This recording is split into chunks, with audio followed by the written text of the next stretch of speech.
बिस्मिल्लाहिर्रहमानिर्रहीम। अस्सलाम वालेकुम दोस्तों, खुश आमदीद कहते हैं आपको अपने ही यूट्यूब चैनल पर। सऊदी अरब के इंटरनेशनल फ्लाइट्स के हवाले से एक और न्यू अपडेट लेके आपकी खिदमत में हाजिर हैं। फ्रेंड्स, जैसे कि आपको पता ही होगा कि सऊदी अरब ने 21 दिसंबर 2020 से इंटरनेशनल फ्लाइट्स पे एक हफ्ते की आर्जी तौर पर पाबंदी आयद की थी, जिसमें एक हफ्ता ज़्यादा भी तोसी हो सकती थी, जो कि 28 दिसंबर 2020 को ये आर्जी पाबंदी ख़त्म हो रही है। क्या 28 दिसंबर के बाद इंटरनेशनल फ्लाइट्स बहाल होंगी? इससे रिलेटेड अपडेट है। वीडियो शुरू करने से पहले अगर आप हमारे इस चैनल पे नए मेहमान आए तो चैनल को सब्सक्राइब करने के साथ साथ बेल के आइकन को लाजम प्रेस कीजिएगा।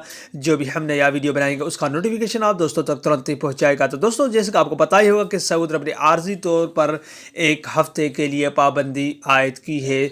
सरहदी, समंदरी और हवाईबाजी जैसे कि आप कुछ इंटरनेशनल फ्लाइट्स जिसको बोलते हैं आर्जी तौर, क्योंकि यूरोप ममालिक और बरतानिया के ममालिक में वबा का दूसरा लहर आया है, इस वजह से सऊदी अरब ने इंटरनेशनल फ्लाइट्स पे आर्जी तौर पर पाबंदी आयद की है। तो दोस्तों, इसका अभी मुकम्मल तौर पर कह नहीं सकते कि इसका कबल वक्त कह नहीं सकते कि इंटरनेशनल फ्लाइट्स एक हफ्ते 28 दिसंबर तक बरकरार रहेंगे, क्योंकि GACA का एक सर्कुलर जारी किया गया है, जिसमें यही कहा गया है कि इंटरनेशनल फ्लाइट्स 28 दिसंबर तक बहाल हो भी सकते हैं और नहीं भी हो सकते, क्योंकि 28 दिसंबर को ही इस इंफॉर्मेशन की मुकम्मल तफसीलात ही हम आपके साथ शेयर करेंगे। क्योंकि कई दोस्त थे जो कमेंट में बार बार पूछ रहे थे कि इंटरनेशनल फ्लाइट्स एक हफ्ते के लिए बंद हो रहे हैं कि ज़्यादा बंद हो रहे हैं।